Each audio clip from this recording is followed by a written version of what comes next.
Hello everyone, good evening সবাইকে। চলে এসেছি নতুন একটা রেসিপি নিয়ে। আমি হলাম বাসন্তী আর আজকের রেসিপি হলো মাশরুমের তরকারি। তো চলো কীভাবে মাশরুমের তরকারি করি সেটা তোমাদের সাথে শেয়ার করব। তো আগে সবজিগুলো দেখে নাও কী কী লাগছে। ফুলকপি লাগছে, ক্যাপসিকাম, ডুমো করে আলু কেটে রেখেছি, আর এদিকে টমেটো, আদা, কাঁচা লঙ্কা, ধনেপাতা লাগছে। আর এদিকে তো মাশরুম অবশ্যই লাগবে। এর মধ্যে আরও অনেক সবজি দেওয়া যায়, যেমন গাজর, বিনস, কিন্তু আমার বাড়িতে ছিল না তাই দিলাম না।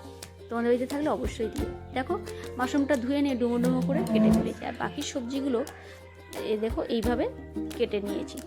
তো চলো বাকি মশলা কী কী লাগছে সেটা রান্নার সাথে সাথে তোমাদের সাথে শেয়ার করবো। তো ক্যাপসিকামটা আগে ভেজে নিলাম, এরপর বাকি সবজিগুলো পরপর ভাজবো।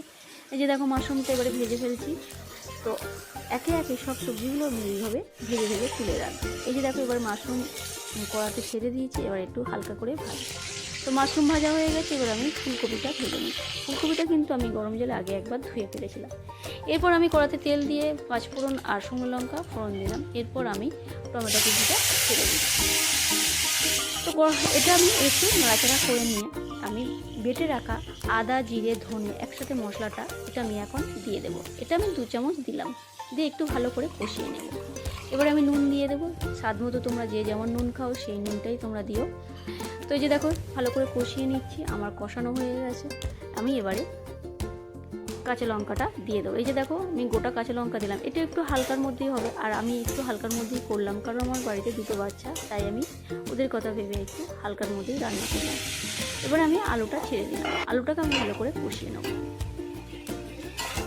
তো আলুটা আমার প্রায় কষানো শেষের দিকে। এবারে আমি ভেজে রাখা ফুলকপি আর ক্যাপসিকামটা আমি এবারে ছেড়ে দিচ্ছি, এটাকে আমি ভালো করে কষিয়ে নেব।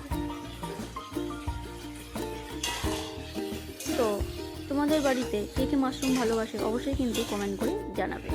তো এই যে দেখো আমার কষানো হয়ে গেছে, আমি এবারে মাশরুমটা ছেড়ে দেব।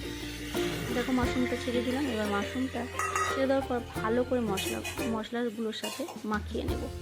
দেখো ভালো করে কষিয়ে নিচ্ছি। তো আমার প্রায় কষানো শেষের দিকে আমি একটু হলুদ দিয়ে দিলাম, অল্প একটু হলুদ দেবো। এই রান্নাটা একটু সাদা সাদার মধ্যে হবে, কারণ আমি এর মধ্যে কাজু, পোস্ত আর চালমগজ একসাথে বেটে রেখেছিলাম। এই মশলাটা আমি দেবো, এই বাটাটা আমি দেবো। তো এটা একটু সাদার মধ্যেই হলে ভালো লাগবে। তো চলো এই যে দেখো আমি ভালো করে কষিয়ে নিয়েছি আর জলও ঢেলে দিয়েছি। জল রান্নাটা তোমাদের দেখানো হয়নি, ওই সময় ভিডিওটা করা হয়নি। যে দেখো আমি এবারে ঢেকে দেবো, আমি 10 মিনিট ঢেকে দেবো, তারপর আমি তুলে নেবো। দেখো আমার রান্না হয়ে গেছে, আর আমি এবারে ধনেপাতা ছড়িয়ে দিচ্ছি। এরপর আমি 2 চামচ ঘি দিয়ে দেবো।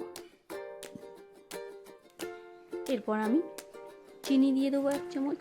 দেখো চিনি দিয়ে দিলাম। এবার গোটা গরম মশলা গুঁড়ো করে রেখেছিলাম সেটা দিয়ে দিলাম। দেখো আমার রান্না হয়ে গেছে। আর কেমন হয়েছে রেসিপিটা তোমরা অবশ্যই কমেন্ট করে জানাবে, আর ভালো লাগলে অবশ্যই লাইক শেয়ার করে দিও, আর যারা নতুন দেখছো প্লিজ সাবস্ক্রাইব করে দিও।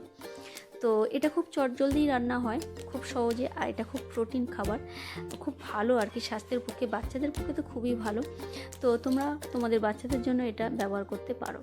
খুব ভালো একটা খাবার, মানে কোনো তেল মশলা অতটা নেই, খুব সিম্পল রান্না, খুব তাড়াতাড়ি হয়ে যায়।